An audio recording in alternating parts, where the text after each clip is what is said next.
The Seahawks are battered and bruised in the trenches on defense. Can they overcome that decimated group against the Detroit Lions on Monday Night Football? We're going to be breaking it all down here on our Blue Friday edition of Locked On Seahawks.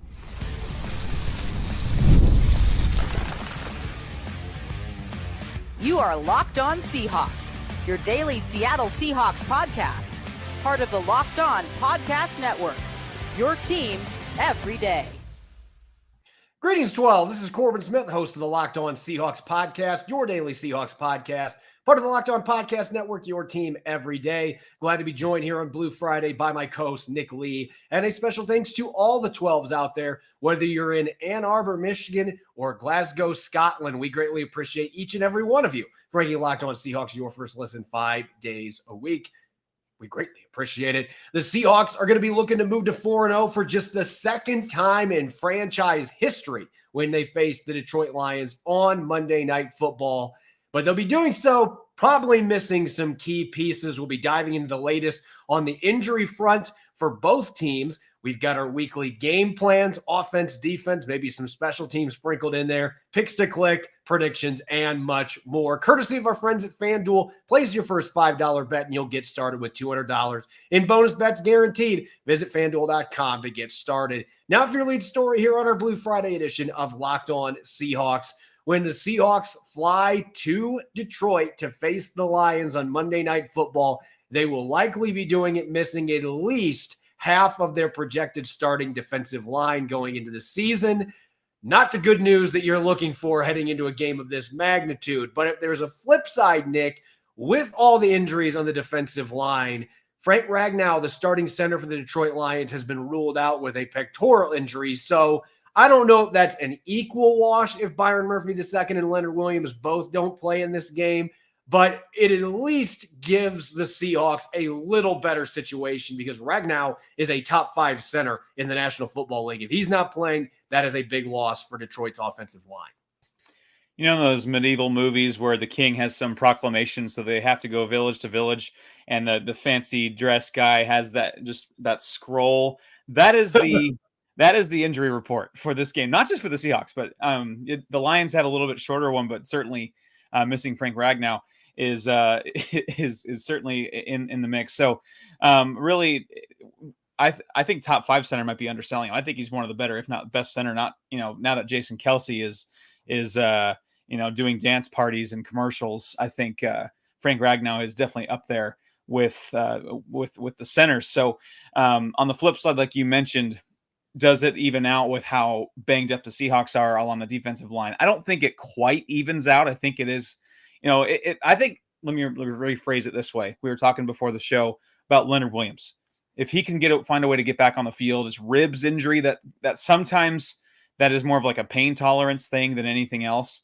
If he can get on the field, I think that would bring the advantage back to the Seahawks. But if they're down Byron Murphy and Leonard Williams and Boye Mafe and Lieutenant Nwosu against still, they are the best, when healthy, the best offensive line in football in Detroit. Obviously, with that Ragnow, that's probably a peg or two lower, but still a very, very good offensive line. Their 2 tackles are very good, Penei Sewell on the left side. So with the Seahawks being so banged up on the trenches, I really do think that kind of like that swing or that keystone of that could be Leonard Williams playing. If he does play, I do think that might swing it back into the Seahawks direction. Losing Byron Murphy for a couple of games, probably at least, is a real bummer. Uchenna Nwosu might be able to push perhaps to play. We'll see where that comes. Boye Mafe, I think we both can agree, has one of the better shots to play of the outs here from Friday's practice. But it really is going to be an interesting. We're also talking before the show. This game isn't going to be a ton of X's and O's going nuts with the beautiful mind and the Zach Galifianakis gif from Hangover where there's all those numbers. It's not going to be that. It's going to be out execution and out physical. I think it's going to be that kind of game in Detroit. Yeah, and I think that when you consider the players that are on the injury list for the Seahawks, that might not necessarily be a good omen because you're talking about some of their most physical players that are on that list. I will say this.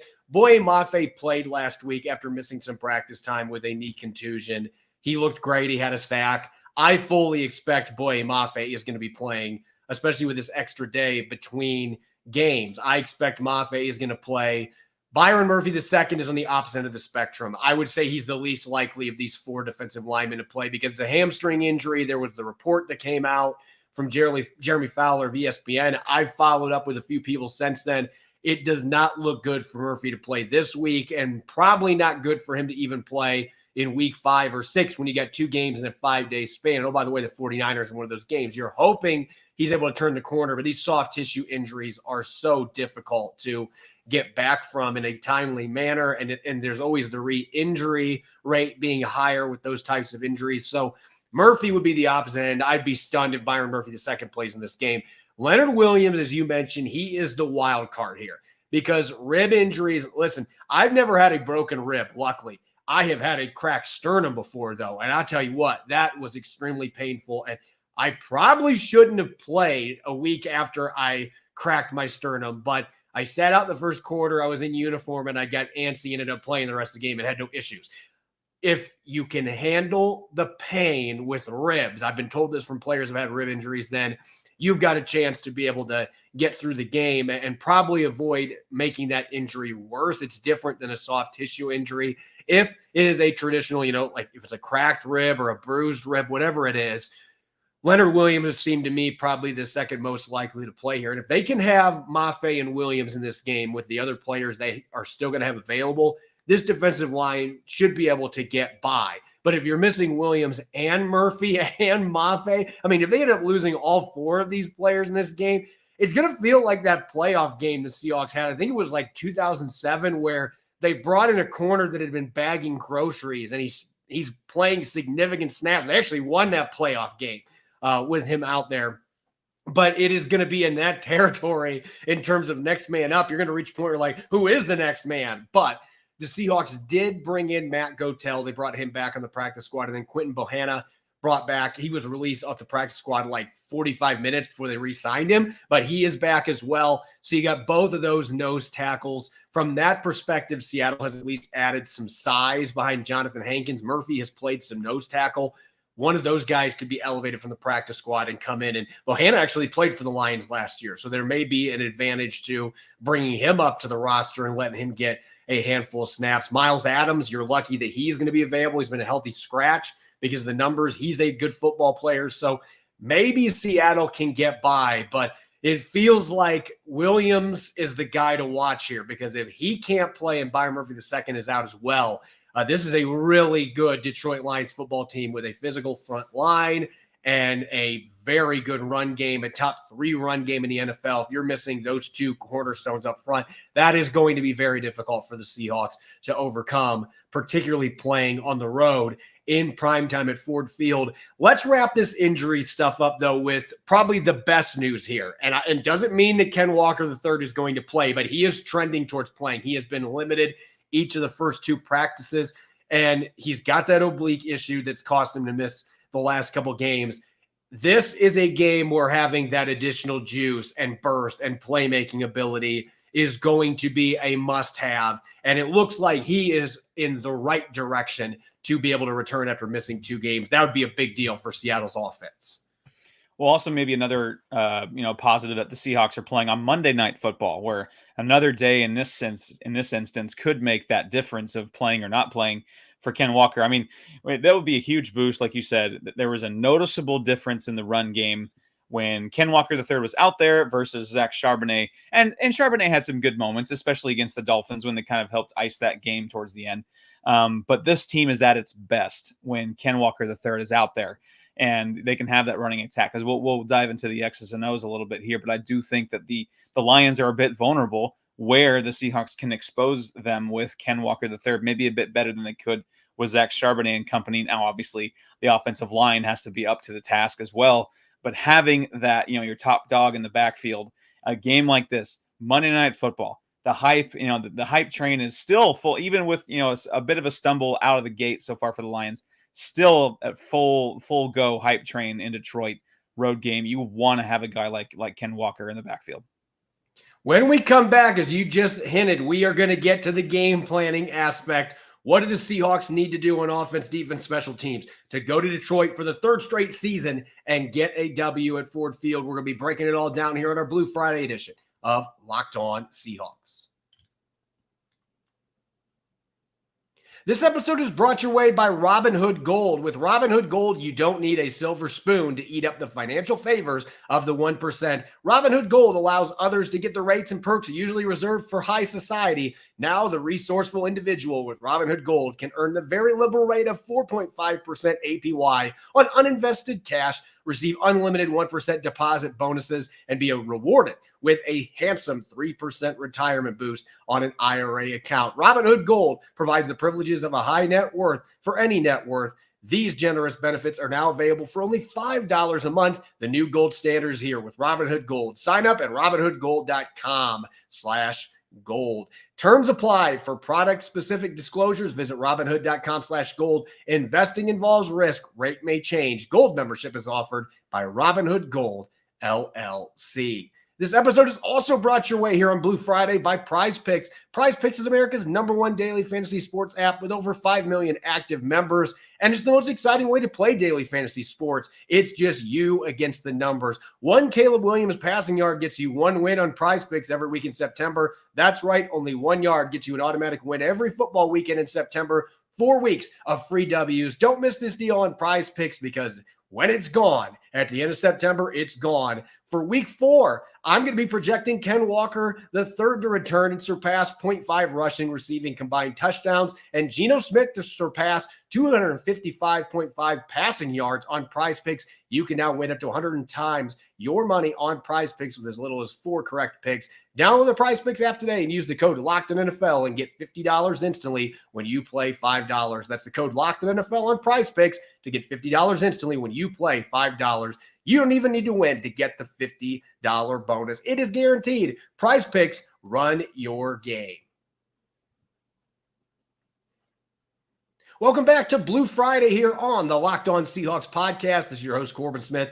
Glad to be joined, as always, on Blue Friday by my co-host, Nick Lee. And a special thanks to each and every one of the 12s that are listening in. Thank you, as always, for making Locked On Seahawks your first listen 5 days a week. We greatly appreciated the Seahawks at 3-0, just one of 5 undefeated teams remaining in the NFL. They'll look to keep those vibes going on the road Monday Night Football. Ford Field, Detroit Lions, the defending NFC North champions, the runners-up in the NFC, a team that many are projecting to make the Super Bowl. This is a great litmus test for Mike Macdonald's team. A lot of people out there are looking at Seattle's 3-0 start as fool's gold because of the quarterbacks they played against. But this is a chance to silence those critics on the road. But it is going to be a challenging game in a hostile environment. Nick, let's get to our game planning, shall we? And let's start on the offensive side of the football. And Geno Smith, it has been dome, sweet dome at Ford Field.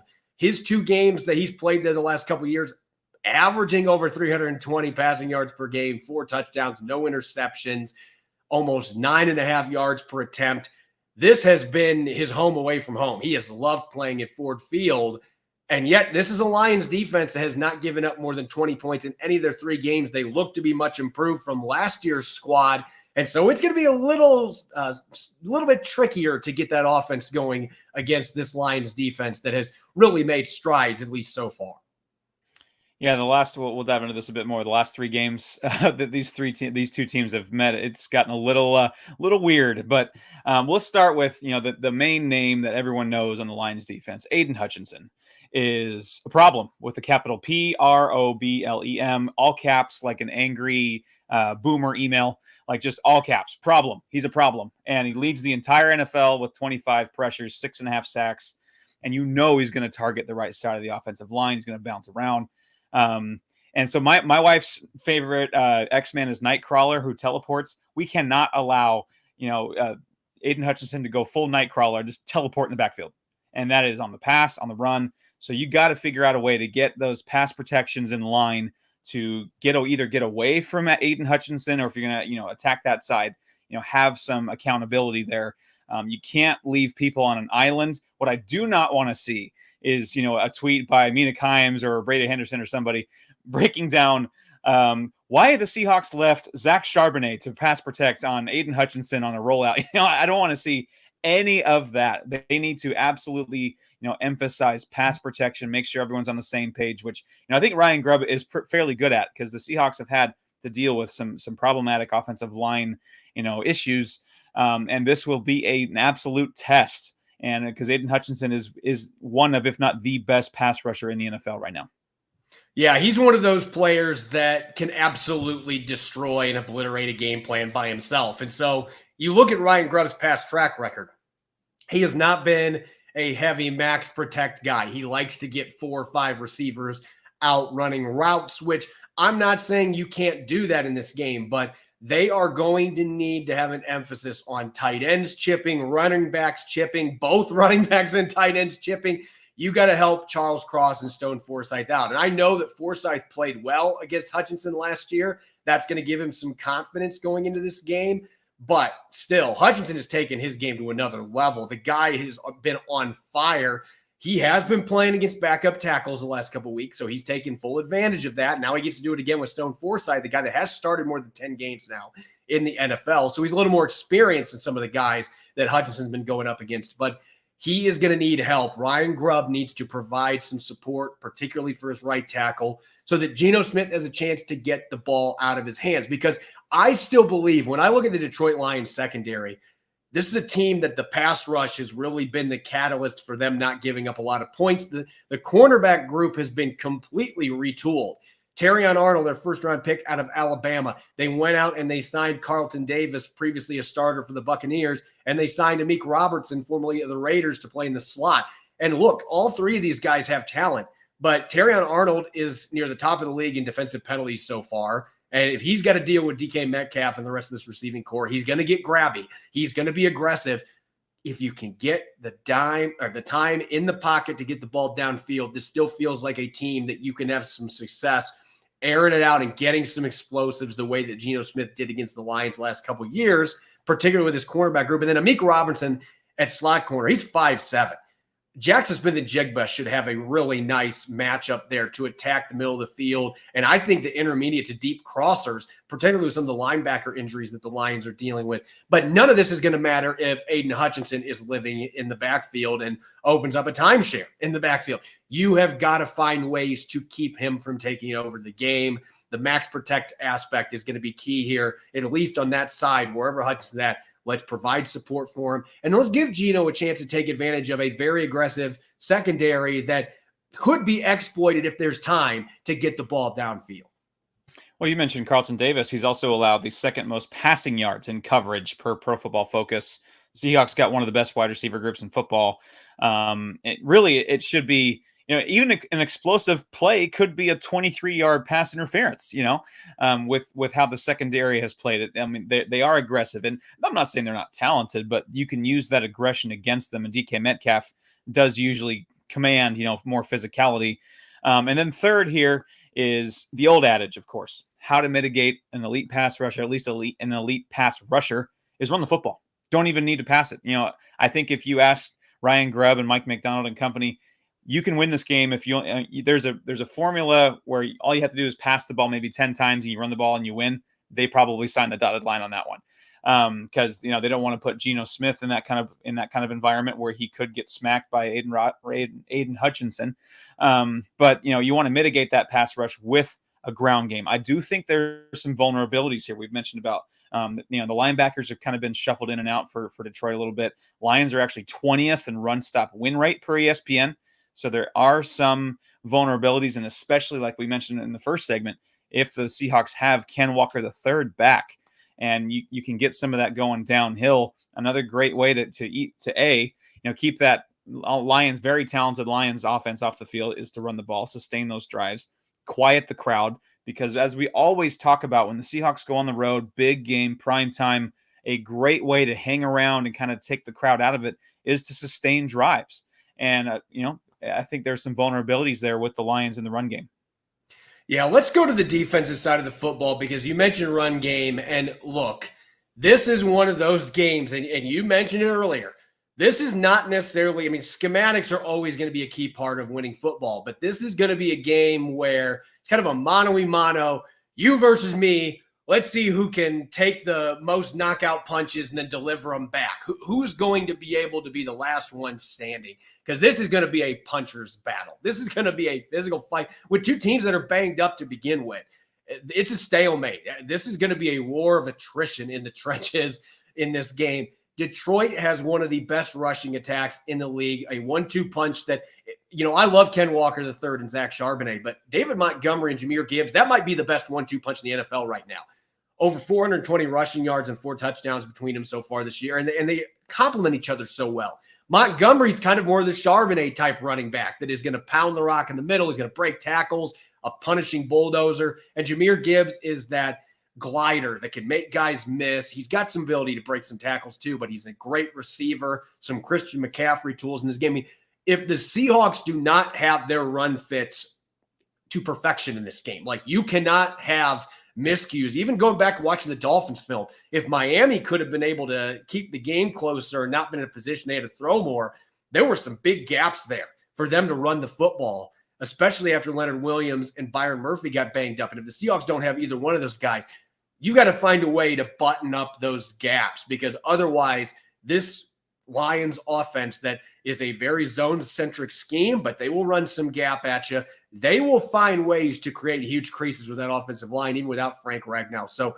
to me, this isn't even about, schematics are going to help with this, but you have got to do your job. You have got to execute your run gap integrity in this game, or the Detroit Lions have a chance to make this game a blowout. I think this is one of those games, if the Lions get their run game going, they can do this to anybody. They could boat race you running the football. Seattle cannot allow that to happen. Yeah, I'm a very unabashed BYU fan. Kalani Sitake, their head coach, always talks about doing 1/11th of the job.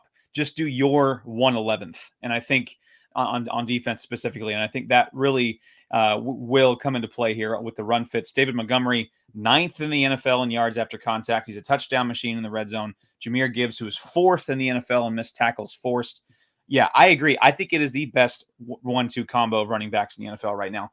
And then going off of that with the run game and the interior, Graham. So we got Frank Ragnow's out, the center. We got Graham Glasgow as the backup center sliding in. We got Tyler Glasnow on the Dodgers. We got Glasgow, Scotland. We shouted out. Is there a glitch in the matrix that we need investigating? We got Glasgow, Glasnow, Ragnow. I can't keep them all straight. Anyways, we digress. That I think opens up some vulnerabilities. Even if Glasgow is a solid backup center. I mean, he's the starting left guard. He probably is. He's part of one of the better offensive lines in football. There might be a drop off there, but even if there isn't, that does leave a vulnerability at left guard with, I believe it's Coyote Awosika is going to be the backup there if Glasgow does slide over. To my knowledge, has not taken a snap as an NFL offensive lineman on offense in the regular season, if my research is correct. So there are some vulnerabilities on the interior. Those two tackles, Decker and Sewell, are about as good of a right tackle, left tackle combo you will find in football. That's going to be tough. But on the interior, with the injury to Ragnow, which really is an enormous storyline in this game, the Seahawks should try to scheme up an advantage there with Jaron Reed if Leonard Williams is able to play. Jonathan Hankins has been named a captain. If he can get in there and do some damage, or at least hold the line and avoid that, having them run downhill, I do think there's some to exploit in this interior that is really banged up. Yeah, I think the other key when you're looking defensively, and this kind of goes with the O-line, if you've got a left guard that hasn't gotten any regular season reps, try to confuse the offensive line just as much as quarterback Jared Goff. And that means mixing in some blitz. I mean, the Seahawks are near the bottom of the league in blitzing. They haven't had to do that very much because their front four has been so effective.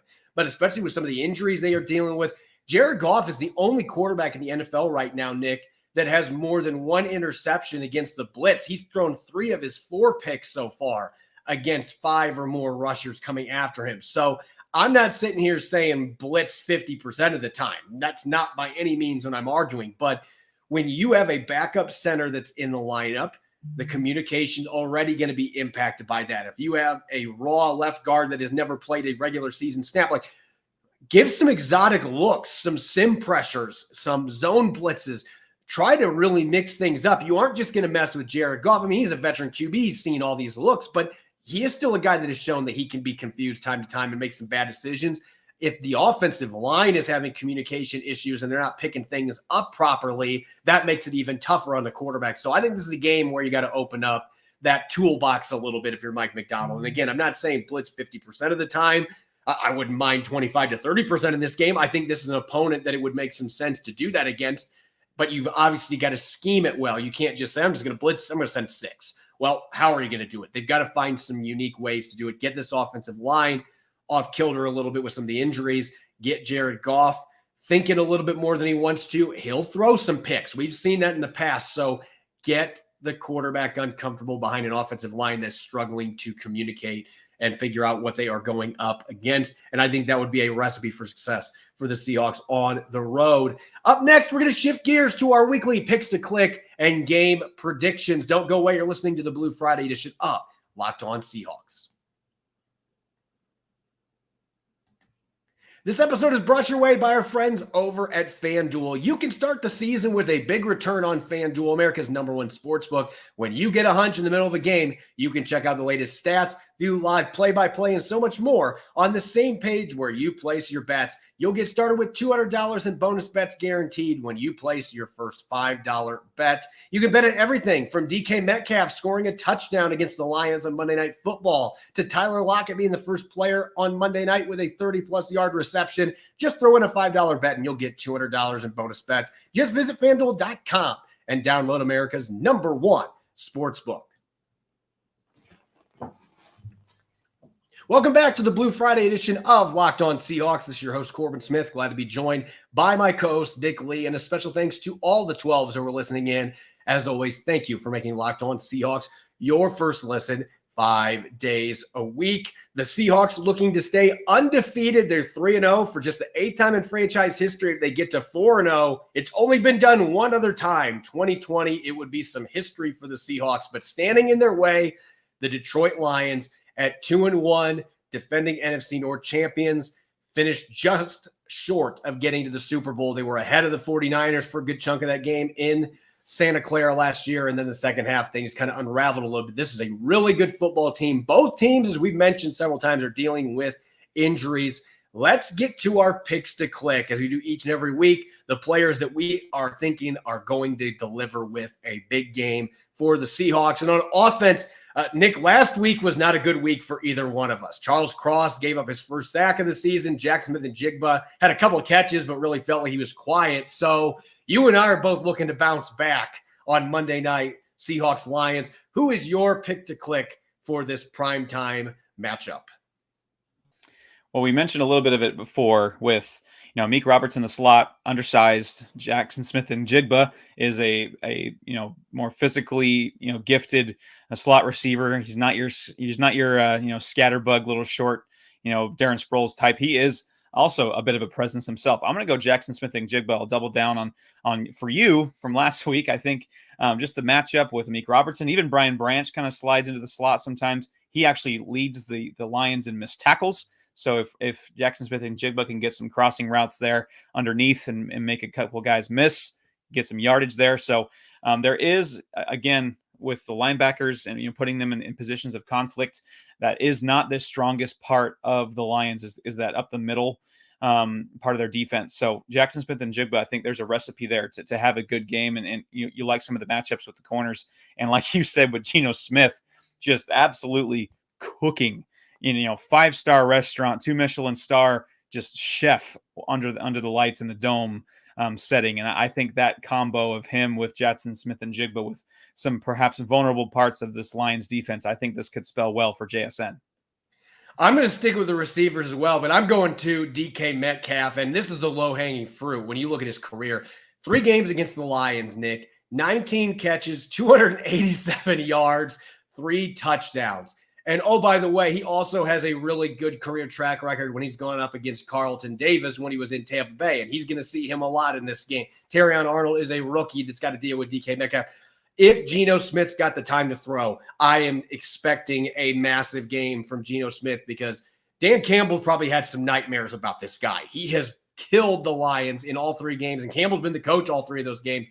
He's probably been having nightmares this week thinking, oh no, number 14's over there. And he's already off to a fast start. He's having the most efficient season of his career. Right now, Nicky's at a 70+% catch rate, which he's never done. I know it's only 3 games, but he has been much more efficient in Ryan Grubb's offense. He's taken some big steps forward. He's getting the big plays downfield.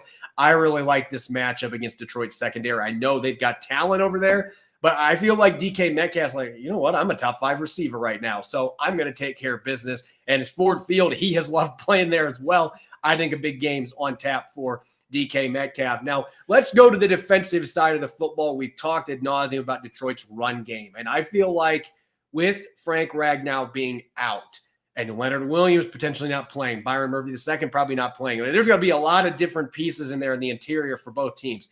Jaron Reed is that one constant for the Seattle Seahawks. And I thought he quietly had a very good game last week against Miami. He had his first sack of the year. The guy just brings his hard hat every game. He has the DNA to thrive in a punch-him-out game like we're expecting against the Detroit Lions. I think he's going to get some snaps in the nose. I think he's going to play 70+% of the snaps again out of necessity, and he'll handle it because he's Jaron Reed. He is a pro. He's been around for a long time. He's in outstanding shape. I think Jaron Reed's going to get a couple tackles for loss, and I think he's going to get to Jared Goff once for a sack. So I'm looking for a big game on Monday night. Jaron Reed has always played well under the lights. I think that this is the setting where he thrives. Well, I'm going to go a bit more of the opposite with in the secondary. I think Rayshon Jenkins is one of the more underappreciated parts of this defense so far. He leads the team in, quote, stops by Pro Football Focus, which is basically, a failure of the offense to move forward. Basically similar to tackles, something in between a tackle and tackle for loss. He leads the team in stops and tackles, just normal, good old-fashioned tackles. I think he's going to get his first interception in this game. Like you mentioned, Jared Goff can be pick happy, especially against the blitz this year. He's done some things really well, especially since he's gotten to Detroit. But I do think that the Seahawks are used to seeing him, and especially they can scheme up ways. Mike McDonald is proving to be a defensive wizard. I think Rayshon Jenkins will be put in positions of success. And I have one of my best friends is a Jaguars fan. He's kicking himself that that Rayshon Jenkins is not in Duval, that he's in Seattle, because they sure could use a guy like Rayshon Jenkins right now. So be grateful that we have a guy like Rayshon Jenkins, because I think he's one of the more unsung heroes of this defense. Has really put together a solid few games, and I expect that to continue against Detroit. Let's get to our game predictions. And Nick, you and I, we have picked the Seahawks to win all 3 of their games. Both of us have. So we are both 3-0. There is no separation. We're still undefeated. But I have a feeling that this week we are finally going to see somebody get a 1-game lead, because I have a feeling you and I might be on different tangents on how this game is going to play out. Do you think the Seahawks get to 4-0, or the Detroit Lions going to be too much with their roar in prime time? Well, first off, let me emphasize this. By the average score of the last 3 games of these two teams is 45-35 Seahawks. That is the average score of the last 3 matchups between the Seahawks and the Lions, and they've gone full Pac-12 after dark with these two teams the last 3 games. So you see the line there. Lions are favored by 3.5. I do see something similar happening. I don't see it quite like a 45-35 shootout. I think the Seahawks defense is much improved. It's going to be a battle. I think being down a couple horses in the defensive line will hurt the Seahawks a bit. I do think this is a game for me. It feels like the Seahawks are 1 turnover and plus territory away from winning this game. I think one just absolutely critical mistake by Jared Goff, backed up inside his own 30. Seahawks take advantage, get the offense a short field for at least a free field goal or touchdown. That would decide the game. I think it's a tough ask. With the Monday Night Mojo, the hype train in Detroit, all that, the tough road game, I think the Seahawks will be up to the task. I think it'll be competitive. I think the defense will show signs of improvement. Even with the score, I'm going to say this is not an indictment. I think the Seahawks defense is fraudulent. I have the Lions winning 30-27. I think just the game itself, these two teams, for whatever reason, have had some shootouts. This is not saying the Seahawks defense is going to be bad. I just think they got that run game, which I think if we're talking, if there is a dent in the armor of the Seahawks right now, I still do think it's the run defense a little bit. I think the Dolphins should have kept running. I was saying that from section 318. The Dolphins, why aren't they running the ball more? They've gotten some chunks.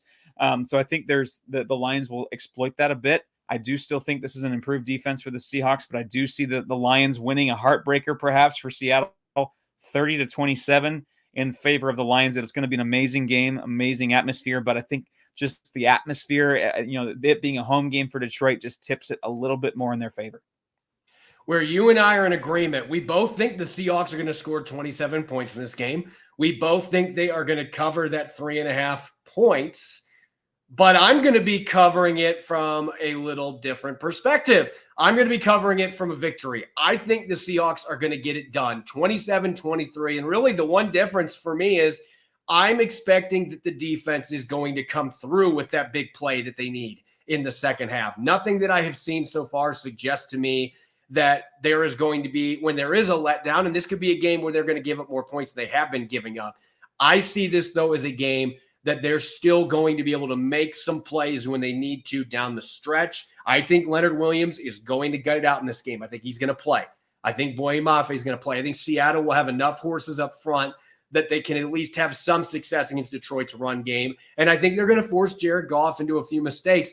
I also have gotten to the point where if Geno Smith is playing in the dome, I cannot doubt Geno Smith. He's played 8 games in a dome, and he's completing more than 76% of his passes with 16 touchdowns and 2 interceptions. The dude looks like a Hall of Fame quarterback in a dome. And it's a big enough sample size. Even with the Jets, he had great games in domes. I am not going to doubt DK Metcalf and Geno Smith in this game. I think they're going to be able to get a few big plays, a few chunk plays, get enough points to the board. I think the Seahawks defense is going to make some plays. This is going to be a very tight game. And if the Lions have an opportunity at the end to win it, I think they absolutely can. This could go either way. These are 2 evenly matched teams, even with the injuries. But I think Seattle finds a way to eke it out because the Geno Smith mojo at Ford Field, I just don't see it letting up in this game. I think they're going to do just enough to win it. As always, you can follow me on X and Threads at Corbin Smith NFL. Make sure to subscribe to Locked On Seahawks on YouTube and wherever you listen to your podcast to make sure you don't miss a single episode. We will have an extra Monday show coming up before the Seahawks battle the Lions on Monday Night Football. That's one of the advantages of a Monday night game. We'll have an extra pregame show. It'll be Rob Rang and myself. Be on the lookout for that to go live on Monday, a few hours before kickoff at Ford Field. Enjoy the rest of your weekend and enjoy the game on Monday night. Go Hawks.